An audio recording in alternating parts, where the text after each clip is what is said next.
മഴതോരും മുമ്പേ എന്ന് പറയുന്ന സീരിയലില് മനീഷ് ചേച്ചി എന്ന് പറയുന്ന വ്യക്തിയിൽ ഉണ്ടാക്കിയ മാറ്റങ്ങൾ എന്തൊക്കെയായിരിക്കും?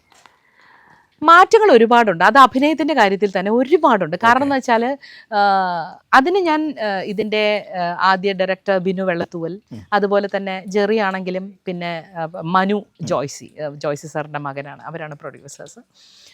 അവരാണെങ്കിലും എന്നെ ഒരുപാട് കൺട്രോൾ ചെയ്യാറുണ്ട്. കാരണം ഞാൻ ഈ പറഞ്ഞ പോലെ ഓവർ ആക്ട് ചെയ്യുന്ന ഒരു ആളായതുകൊണ്ട് തന്നെ ഗ്രേസമ്മ അത്രയും വേണ്ട. പിന്നെ ഉറപ്പായിട്ടും ഗ്രേസമ്മ അത്രയും കരയില്ല. ഗ്രേസമ്മ കരച്ചിലെല്ലാം ഉള്ളിൽ ഒതുക്കുന്ന ആളാണ്. ആ ഉള്ളിൽ ഒതുക്കുന്നത് മുഖത്ത് വളരെ കുറച്ച് മാത്രമേ തെളിയാൻ പാടുള്ളൂ എന്ന് പറഞ്ഞ് ഈ ഗ്രേസമ്മ എന്ന് പറഞ്ഞ കഥാപാത്രത്തെ ഇത്ര മനോഹരമാക്കാൻ ഇവരുടെയൊക്കെ സപ്പോർട്ടും ഇവരുടെയൊക്കെ ഉപദേശവും ഇവരുടെയൊക്കെ സജഷനും ഉണ്ട്. തീർച്ചയായിട്ടും ഈ കഥാപാത്രമായ ഗ്രേസമ്മയും മനീഷ ചേച്ചി എന്ന് പറയുന്ന റിയൽ ലൈഫിലെ വ്യക്തിക്കും എന്തെങ്കിലും സാമ്യമുണ്ടോ? ഇല്ല, രണ്ട് ധ്രുവങ്ങളാണ്.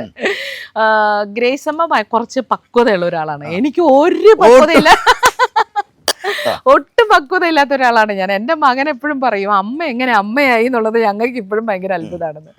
അങ്ങനെയുള്ള ഒരാളാണ്. അപ്പം ഗ്രേസമ്മ അങ്ങനെയല്ല. ഗ്രേസമ്മ ഞാൻ ചില സമയത്തൊക്കെ എൻ്റെ കയ്യിൽ നിന്ന് പോയി ഞാൻ കുട്ടിയാവാൻ ശ്രമിക്കാറുണ്ട് ചില സമയത്തൊക്കെ. അപ്പോൾ അവർ പറയും ഗ്രേസമ്മ പക്വതയുള്ള ആളാണ്, അടങ്ങൂ. ഗ്രേസമ്മയും മനീഷയും തമ്മിൽ ഒരുപാട് ഡിഫറൻസ് ഉണ്ട്. പക്ഷേ സ്നേഹത്തിന്റെ കാര്യത്തിൽ ഗ്രേസമ്മയും മനീഷയും ഒരുപോലെയാണെന്ന് എനിക്ക് തന്നെ പറഞ്ഞില്ലേ, ആ ചേർത്ത് പിടിക്കല്. അതെ, ഇതൊക്കെ റിയൽ ലൈഫിൽ എപ്പോഴെങ്കിലും ഒരുപാട് അയ്യോ, അങ്ങനെ ഞാൻ ചേർത്ത് പിടിച്ച ഒരുപാട് ആൾക്കാരുണ്ട്. അതിന്റെ സ്നേഹം ഞാൻ ഇന്നും അനുഭവിച്ചുകൊണ്ടിരിക്കുന്നുണ്ട്. തീർച്ചയായിട്ടും.